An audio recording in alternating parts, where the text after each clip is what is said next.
Hi, I'm Savannah Mexto with Mannor Law Group, welcoming you to another webinar Wednesday with esteemed estate planning and elder law attorney, Bob Mannor. If you or the person you care for has been recently diagnosed with dementia, you know it can be a stressful and often overwhelming time.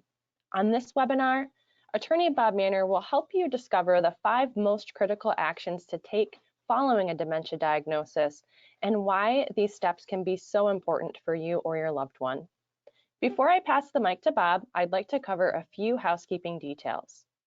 First, note that even though Bob is an attorney, today's webinar will not give specific legal advice. If you have a question about your unique situation, please contact us after the webinar. Also note, if you have a general question during today's presentation, we encourage you to use the question box. We will save time to review questions during the webinar. If for some reason we don't get to your question, we'll contact you after the presentation. Also note that today's presentation will be recorded and the replay will be sent tomorrow so that you can share it with your family, friends, or anyone who you think could benefit from hearing this information. Now, why should you listen to what the folks at Mannor Law Group have to say?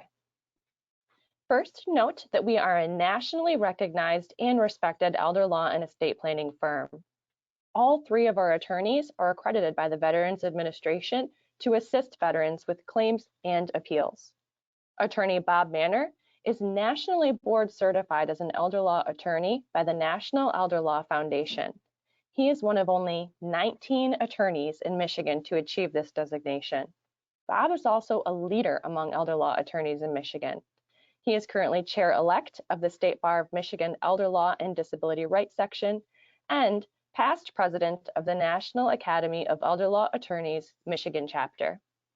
And lastly, Mannor Law Group has been honored by readers of our local paper as the best or favorite law firm for the last 8 years in a row. Now, without further ado, I'd like to welcome Attorney Bob Mannor.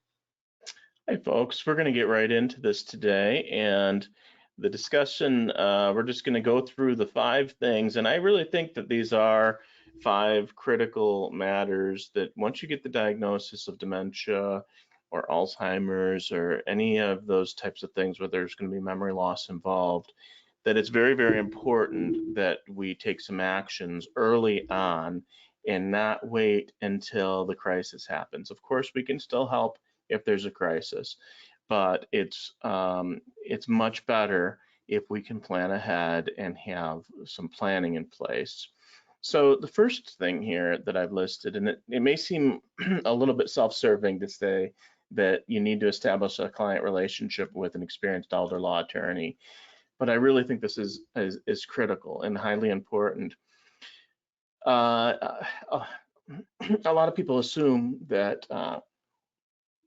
you can go to any attorney and any of your legal needs can be met by any attorney, and it's just simply not true.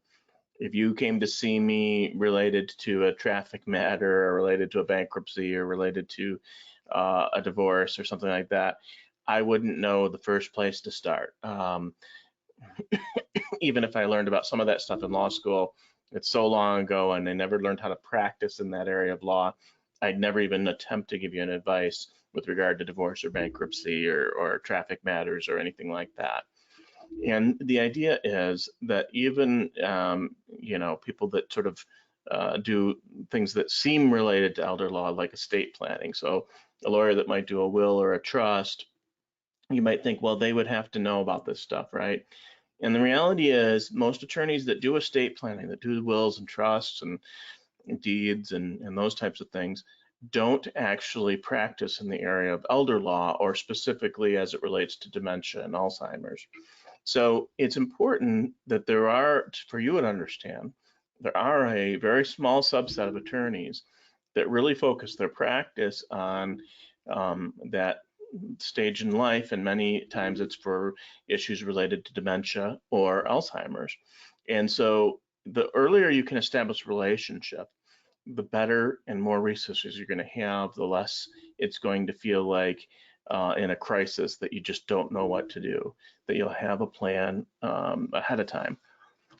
And the idea here is that in elder law firms, often we have experience with helping families through the progression of the disease, of the dementia, of the Alzheimer's, and what to expect, how to prepare legally, how to prepare financially.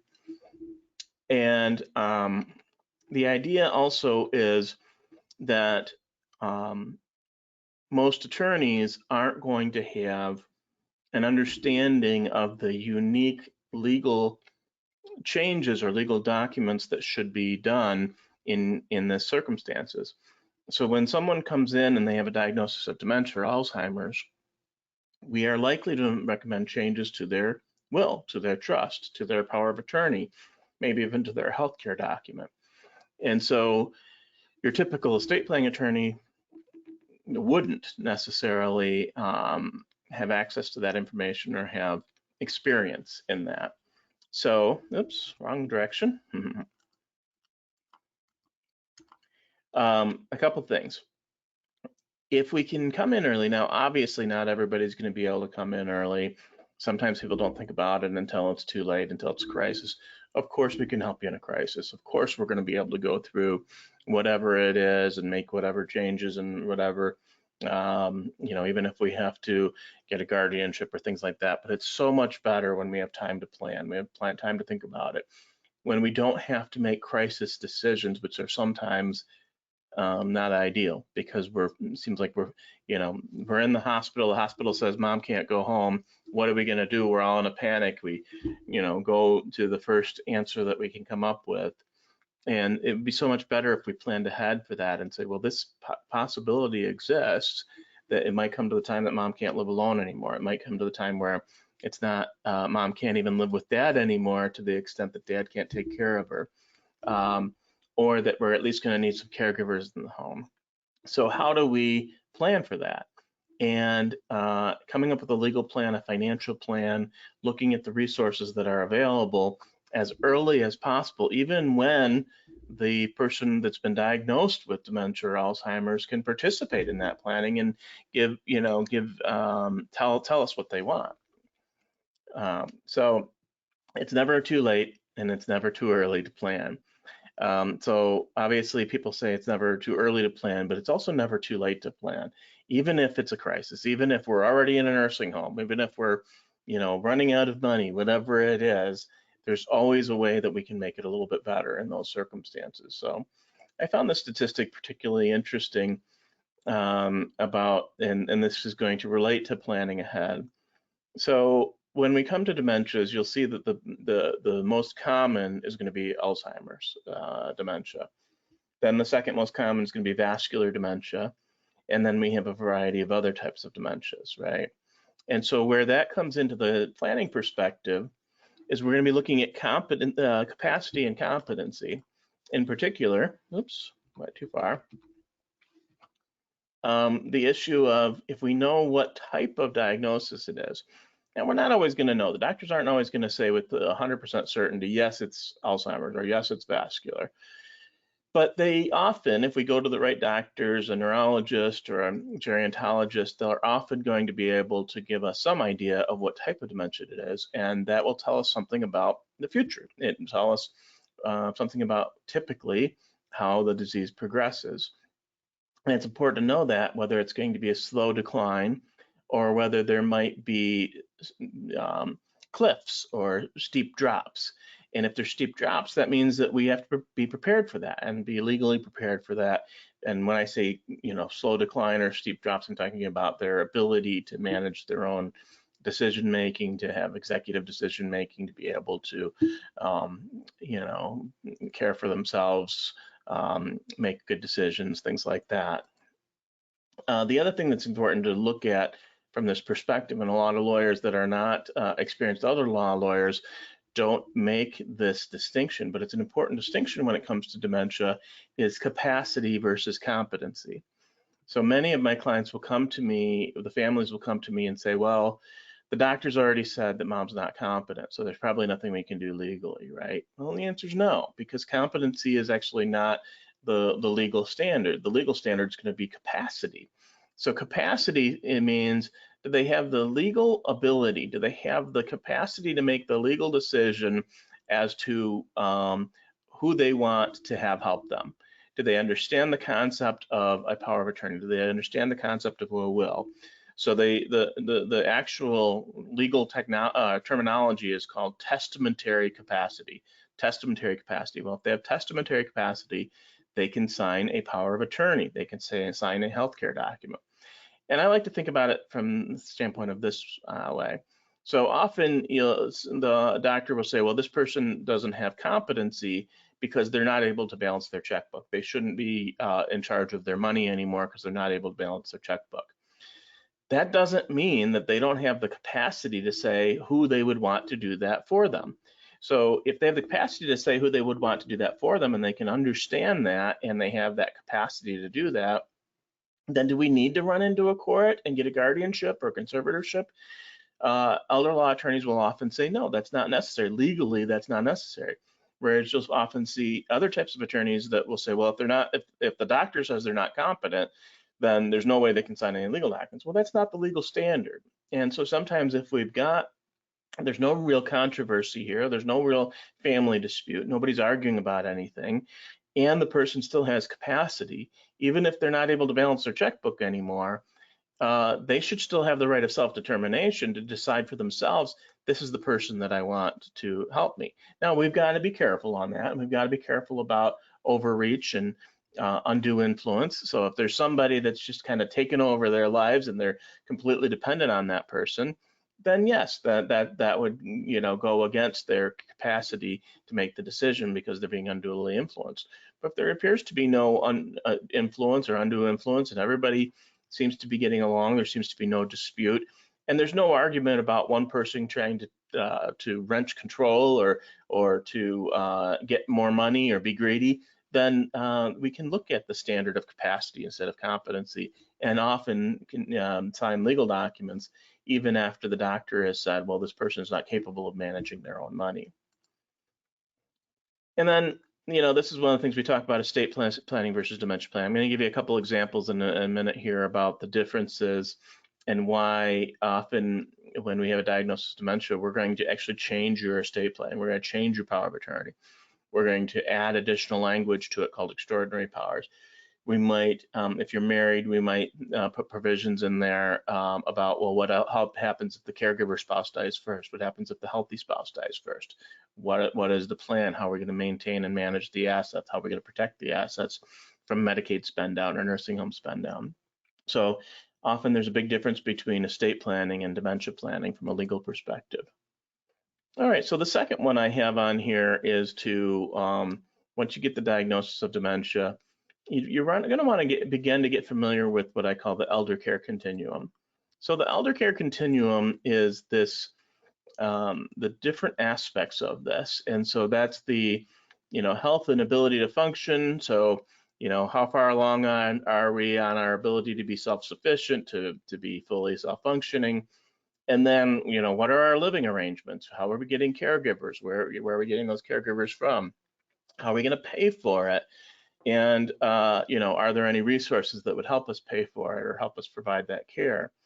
Where it gets difficult is when we look at this elder care continuum and we're, on one end, we're at significant limited function, and yet, we draw this line straight across here that says, oh, well, we're still living at home with no care. That's the danger zone. That's the danger zone that we're going to have a real possibility of problems that we're not getting the care we need. We're not trying to figure out how to make sure we can pay for that care and getting access to those resources that could help us get care in the home, get care outside of the home, and yet we still have limited function. That's a dangerous position to be in. And frankly, I see lots of folks that come into my office that are in that situation, significant limited functioning, and they're still living home alone. And that's very dangerous without care. I mean, that doesn't mean they can't live at home. That just means that we have to make sure that we have sufficient care coming in the home, or that we look at other options too. So this is actually the graph that I was looking for earlier when I was going through the slides. I talked about earlier the majority of Alzheimer's or most dementias are Alzheimer's. And with the Alzheimer's, when we look at function over time, we tend to expect that it's going to be a decline, but a fairly, consistent decline. Where when we look at something like vascular dementia, often we'll see a decline, but then a steep decline, and then a decline and a steep decline. And we never know when that next cliff is going to be. So this is when we're planning, when we're planning ahead and we're trying to get in front of this from a legal perspective and a financial perspective, it makes us realize that, things can change pretty much overnight as far as the level of care that we need, the level of help that we need. And then, each of the dementias would have some kind of, they'd show up somewhere on this graph. But the only other one that I put on this graph, and I particularly thought this was important, we actually had a call on this today, where someone has a little dementia, and they have some age-based memory loss and things like that. But then it seems like overnight they went from 20 to 100 overnight, and all of a sudden they don't recognize anybody. Maybe they're speaking gibberish. They're just all over the place. It just changed so quickly. And often we're going to be looking for an infection, like a UTI, a urinary tract infection, because often if we can treat that infection, we can get them back up in their functioning level. But that's not always what happens. And I'm not being critical of anybody. I just realize that this sometimes happens. That you go to the doctor, you go to the ER, they didn't see them yesterday. You know what their functioning was yesterday, but the nurse at the ER doesn't. You can tell them that, but they just see somebody that seems to have severe dementia. If you call up the assisted living, they see somebody that has severe dementia. And so often it's what we call delirium. Now, delirium can be caused by any number of factors, including surgery or going under anesthesia or taking medicines. Even my grandfather experienced delirium after taking Benadryl. Well, Benadryl is an over-the-counter simple medicine for allergies. And, he took Benadryl and he was not the same person. He didn't recognize anybody, was talking gibberish, and it was related to the Benadryl. So deliriums can come on anytime the routine is changed, going to the hospital and experience the trauma of going to the hospital, where sometimes it's because they don't have their hearing aids or don't have their glasses, so they can't perceive the world around them quite so well. And all these factors can go into this delirium. And the thing about delirium is it often, not always, but often it can be, for lack of a better term, fixed. In other words, we can get back to some normalcy, or at least somewhat higher functioning, if we take away whatever the cause of it is, and there might be multiple causes. When my grandfather experienced delirium from the Benadryl, maybe it was the Benadryl and the fact that he had just, gone from home to the hospital to some care facility and all of the upheaval and, the routine being interrupted and everything else that caused the delirium. Well, it could be fixed. And fortunately, we caught it and we said, okay, because this was many years ago, I'll tell you, but at the care facility up north, they were just saying, okay, well, this is your grandfather now. And fortunately, there were people in my family that said, no, that's not the answer. That's not who he is. And that's not what it has to be. And they looked at, I have a doctor in the family, and they looked at the chart and they said, well, why is he taking Benadryl? They took him off the Benadryl, and within a day or two, he was mostly back to normal and his functioning had mostly returned. So it's just one of those things that just because you're experiencing what seems to be, significant dementia, we should look for a medical cause too. We should look for is this possibly delirium and not Alzheimer's? Is it possibly, a medicine that we're taking, or a UTI instead of a vascular, where we're, kind of falling off the cliff there? These are all important factors and something that you need to think about when or be aware of on that elder care journey once you have a diagnosis of dementia. A couple things. Number 3 I have here is stay aware of the red flags that a higher level of care is needed. This is so difficult. Families never really, a lot of times we're in a little bit of denial about the dementia, even the families, the kids, the spouse, and nobody really wants to, speak of it head on. And sometimes it comes to the point where something really crisis has to happen before we seek a change, before we seek a higher level of care. And I understand that it is so difficult. But one of the things is when I see these red flags, my advice to the family is, hey, we have to increase the level of care. We cannot continue the way things are going. So here's the red flags. And ideally, we get ahead of it before this, but these are the red flags that I say, look, if these things happen, then it means that we need to change the level of care. And sometimes that means not staying home. I know everybody I've ever talked to said, hey, if I need care, I want to stay in my home. I want to die with my boots on. I want to die in my bed with my easy chair. If these things happen, there gets to a point where we have to consider other options and consider whether home is an actual safe environment. And I say that knowing that no one likes to hear that I'm the bearer of bad news here, and everybody imagines that they should die, in their home. But what that means is, what about, what if you don't die? What if you're living? Is it safe? And so I often kind of half joke say, well, a lot of lawyers plan for what happens when you die, and we do that too, but we also plan, and is more important to us, to plan for what if you don't die.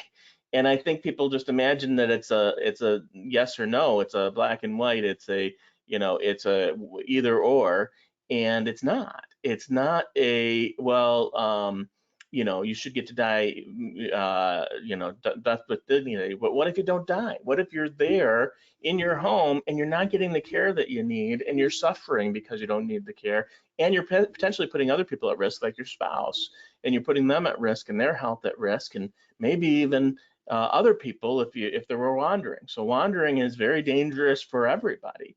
You watch the news, this happens very often. They say, oh, this 72-year-old man is missing. Keep an eye out for this person. In Florida, I remember being in Florida recently, and they had a silver alert. You know how they have the amber alert for children? In Florida, they have this thing called a silver alert.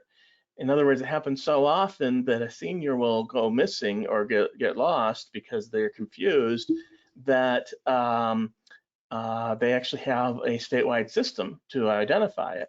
And the idea, if this type of thing happens, even if you notice it in the grocery store, you notice that the person, gets confused about which house to go into, or they go up to a neighbor's house thinking that they're going home.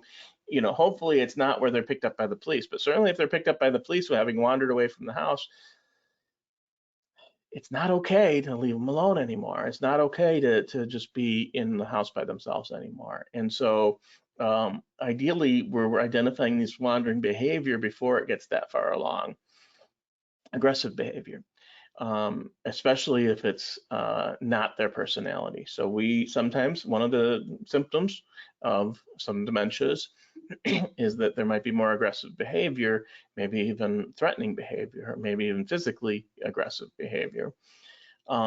That's not fair if you're expecting mom, who's 82 years old, to take care of dad, who's aggressive and abusive, who never was before. He was the most loving husband ever, and now he's threatening her, or being mean, or grabbing her arm, or causing bruises, or anything like that. Or to the caregivers. If that's the situation, we've got to look at a higher level of care. And the more we look the other way and let that go, the more likely that's going to end up in their chart, in their medical chart. And then it's going to be really hard to find a good care for them, good placement. Because as soon as that says aggressive behavior in their medical chart, or if there's a police report or something like that, it's going to be so much harder to find a place that's going to choose to take them as a patient, as a resident. The other ones that I see that are also signs that we need to step up the level of care, whether it's additional hours of home care, or looking at assisted living or things like that. If dad's going to the hospital for dehydration, I see this all the time. Oh, well, dad was at the hospital 3 times this year. Oh, well, what was the diagnosis? Oh, he was dehydrated. He had low blood sugar. Whatever it was. If that's frankly the first time is a red flag. If it's multiple times, it means we're not getting the care that we need at home. And it's not mom's fault. Mom's taking care of dad the best that she can. It's not their fault. It is a means that we need a higher level of care of caregivers. And it's not because family can't do it. It's because we need round the clock care. Falling when somebody's a fall risk. We got to be very careful about that, because obviously we know as we get older, our bones get a little bit more brittle. We get a little bit more injured from our falls, and so if somebody's falling a lot, we got to make sure they're in the appropriate environment. If they are going to stay home, that their home is set up so that there's less fall risks there. There's less carpets. If there's pets that they fall over, there's a variety of things that you can do to make it less likely to fall. But sometimes it means that we've got to look at a care setting. And then, of course, bed sores. Bed sores are honestly one of the worst things, because the problem with bed sore is that they're so hard to heal, because they're often in places like where we sit or where we lay, and the only way to let them heal is basically to have the person move in different positions pretty much every 2 hours, and it's very difficult to deal with those and treat those, and often they go on for month after month after month. If we're at home and we have bed sores that won't go away, I think we have to look at a different level of care. All right, so this is a chart that I found interesting that was put out by seniorliving.org. And it has, we look at the cost of care over the different kind of levels. And this is something we're going to look at next here about, when you start looking through the phone book for care, or you drive down the road and look at all the options for care, it's hard to tell them apart. And that's one of the things that you might want to start becoming familiar with once you get a diagnosis of dementia, about what do different places do. So you see this one place and your friends tell you how great it is and how great the food is. Well, that might not be something that meets every level of care. In fact, most of the time it's not. So you'll see, things like senior apartments or retirement community, independent living. I like all of these options. They're all very good options. But what you have to remember is those don't involve care typically. They don't involve care settings. So then we're looking at adult foster care, assisted living, home care, memory care, dementia care, all of these types of things, all the way up to nursing home and hospice care. And the thing is, so in any given care facility, they might have more than one of these levels of care. And typically what it is they actually have different parts of the building. They might even have different buildings that they say, okay, this one is the independent living, this one is the assisted living, this one is the memory care. And we have to understand that, because so many times I've had clients that call up and they say, oh, well, they said that dad needs 24-hour care, and we found this great place, and they tell me the name of it, and I say, well, that's independent living. That does not provide care. You can pay extra for care. That's a separate thing, but you're going to be paying for the additional care. That's not 24-hour care you're being told that you need. We've got to look at other options, or we definitely would need to supplement and provide a separate care company if we decided on the independent living or senior apartment or retirement community, that type of thing. So it's important to start to understand that. And so I developed this chart level of available care, and we start at home and independent, home with care, independent living, adult foster care, assisted living, memory care, which is also a form of assisted living, skilled care, which is what I call nursing home, and then of course hospital. And then we talk about, well, what type of care is it? What type of caregivers are there? Does it provide 24-hour care, medical care? Is it locked to prevent wandering? Can we get veterans benefits to help pay for it? Will our Blue Cross or our Medicare pay for it? What can it interact, or can it work with Medicaid PACE? Can it work with Medicaid waiver? Can it work with traditional nursing home type Medicaid? And these are all sort of very important aspects. When a client comes in and or a family comes in and they say, well, we need, my mom's at the hospital and they say that we need care, what we really have to do is go through this chart and say, okay, what level of care do we need? And they start naming places that might provide care, and often they're naming places that don't fit into the level of care or won't qualify for some of these programs as far as help pay for care. And so we really have to sort of narrow our options to say, well, we know that mom needs this level of care. We know that going to need help paying for it. So we've got to kind of narrow it down as to what programs would help pay for it. And that can help us kind of sort through that maze of, well, how are we going to determine what care we need? So the fourth one is updating the estate plan with an experienced elder law attorney. You know, I keep saying experienced elder law attorney, and it may seem like I'm being self-serving, but it really is very important. It sounds like I'm saying, well, you know, you got to come see me, or you got to come see an experienced elder law attorney. When it comes to dementia and Alzheimer's and things like that, frankly, there's no alternative. There's just very few attorneys that understand the nuances that are involved in this, even when it comes to drafting a power of attorney or drafting a trust. So let me give you a couple of examples. The first example, and there's too many examples to give, too numerous to discuss, but I'm just going to give you two of them. One is something we call extraordinary powers. The extraordinary powers, something that we want to include in your legal documents to make sure that the family is going to have the legal authority to do what's necessary to qualify for Medicaid, to be able to protect assets, maybe transfer assets. A standard power of attorney, almost all of them, are not going to have the language necessary to do the things with the assets that we need to do to qualify for Medicaid. And I've had people say, well, my power of attorney is very simple. It's just a couple of paragraphs, and it says that my person that I appoint can do anything I can do. And I say, well, that's not enough. And they say, well, how could that not be enough? It says that they can do anything I can do financially. And I say, well, the state of Michigan has said that unless it specifically outlines and gives specific authority for these things we call extraordinary powers, then you can't do them. You can't do the extraordinary actions. You can't do the transfers that are necessary. And this was an opinion by the Attorney General's office several years ago. And the bottom line is that, you know, you can't be too broad. You have to actually be specific and give this specific authority. And most of the powers of attorney I look at don't say that. Most of the trusts I look at don't have that language in there. The next example that I'm going to give you of how our documents are going to be different once we have a dementia diagnosis or an Alzheimer's diagnosis is, what if the caregiver spouse dies first? I don't know how many times I've had people come in and they came to see me and they say, well, I didn't bring my legal documents. I didn't bring my power of attorney or trust or will because I just had those updated last year. Sometimes it was, I just had them updated last month.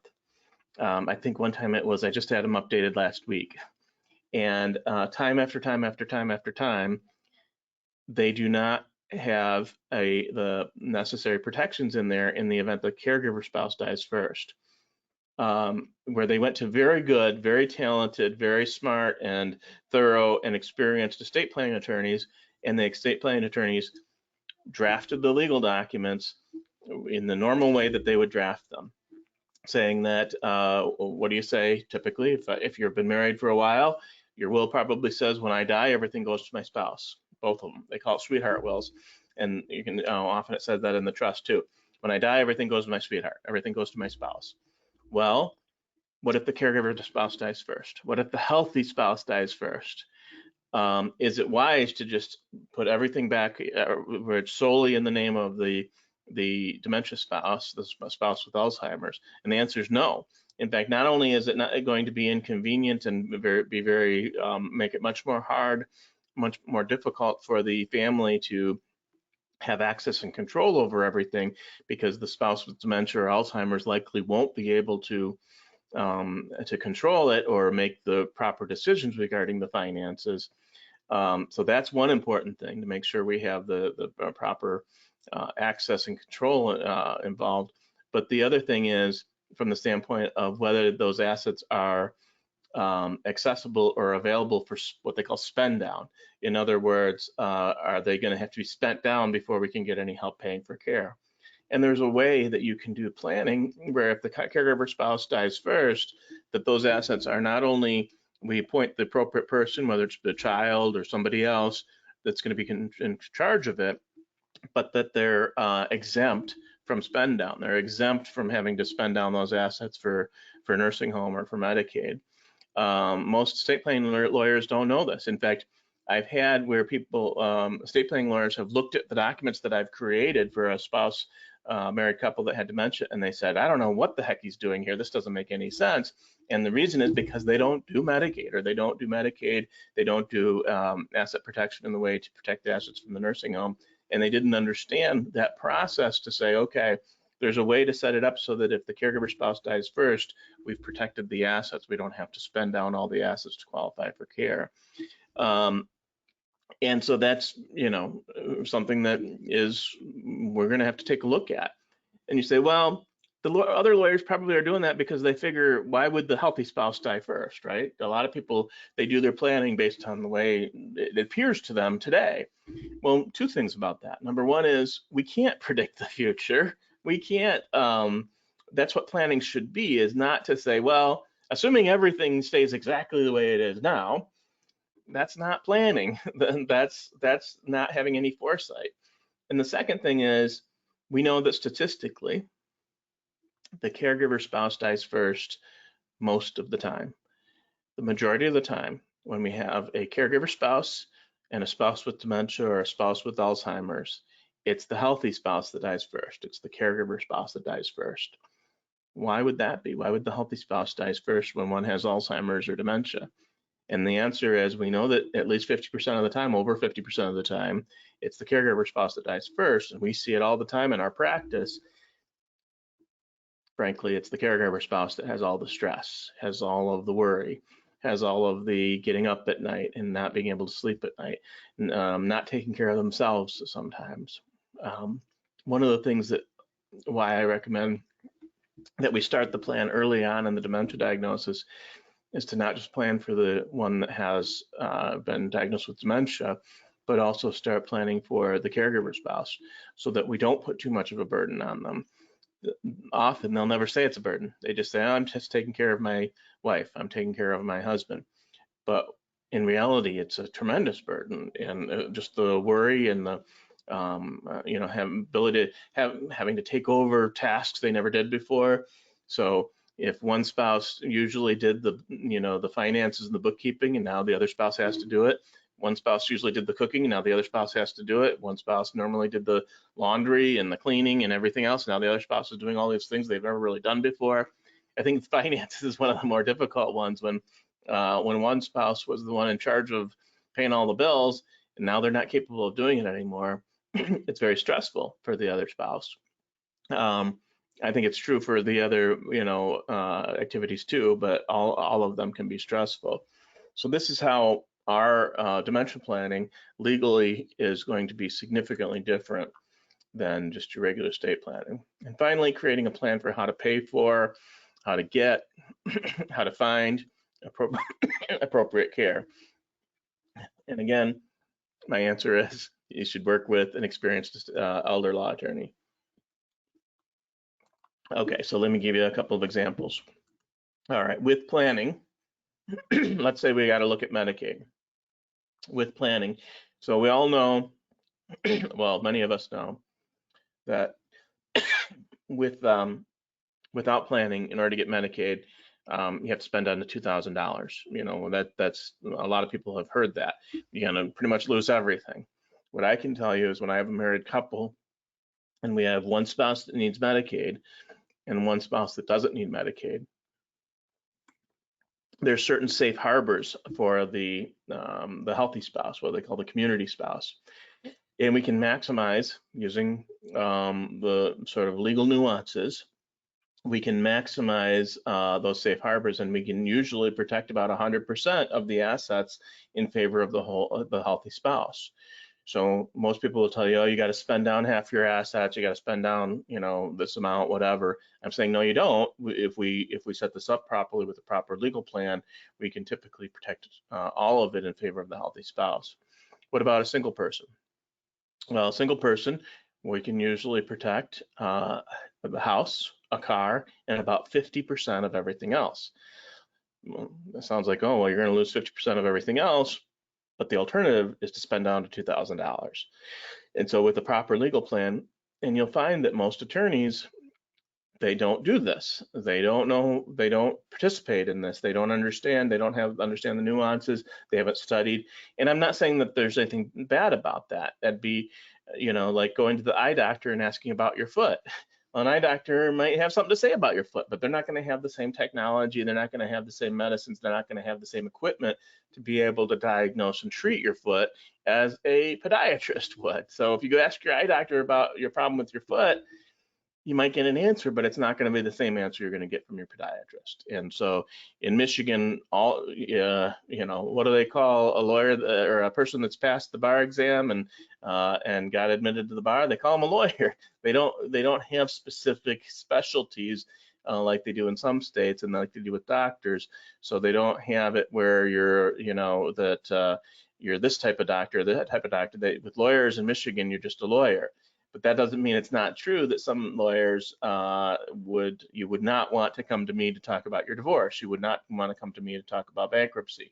And you wouldn't want to go to a bankruptcy attorney to talk about Medicaid or spend down, and the same thing, and often and most attorneys. So the other thing is veterans benefits. We want to look at if for those veterans to see if there's help from the Veterans Administration. So there's some really solid benefits. I was meeting with a family earlier today, and they've been given the runaround and they've gone through the ringer, but finally they got through to the right people at the Veterans Administration. We were able to help them connect to the right people, and now the person that needs care is getting good care. They're starting to get better. They're starting to get stronger. They're eating. They're talking. None of the things they were doing before. And we have a plan through the VA to get continuing care. So there's a lot of veterans benefits that we can help you find that even a lot of doctors and people in the medical industry aren't going to understand what they can access through the Veterans Administration. So those are the 5 critical things I think you need to look at and do once you get a diagnosis, and the earlier the better. So are you ready? Well, we're here to provide help and support, advice and guidance. And if you have some questions, Savannah's going to give you some instructions. And I highly recommend, if you are watching this and you know a family that has been, they have somebody, a loved one that's been diagnosed with dementia or Alzheimer's, that maybe you share this information with them. And Savannah's going to give you some instructions as to how to do that. Thanks, Bob, and thanks everyone else for joining us today. As Bob mentioned, we do have some easy ways for you to contact our team. Of course, you can always give us a call. Our phone number is 1-800-630-9090. You can also call locally, 810-694-9000. And I'm also sending you an email. You may already have it in your inbox, but that email will have a link for you to click. You'll click the link, it will take you to a calendar, and from that calendar, you'll be able to choose a day and time for a member of our team to call you. So maybe right now you're not in a position to pick up the phone and give us a call, but if you know that you would like to speak with our team, go ahead and just click that link, and then you can just schedule that call anytime. I will be sending the replay for today's webinar later this week. So you'll also have another chance there to begin the conversation. You can even just reply to my email and we can start the conversation that way. So again, as Bob mentioned, we're more than happy to connect with you and discuss this with you, and we're here. Thanks again for joining us, and we will love to have you at the next webinar Wednesday.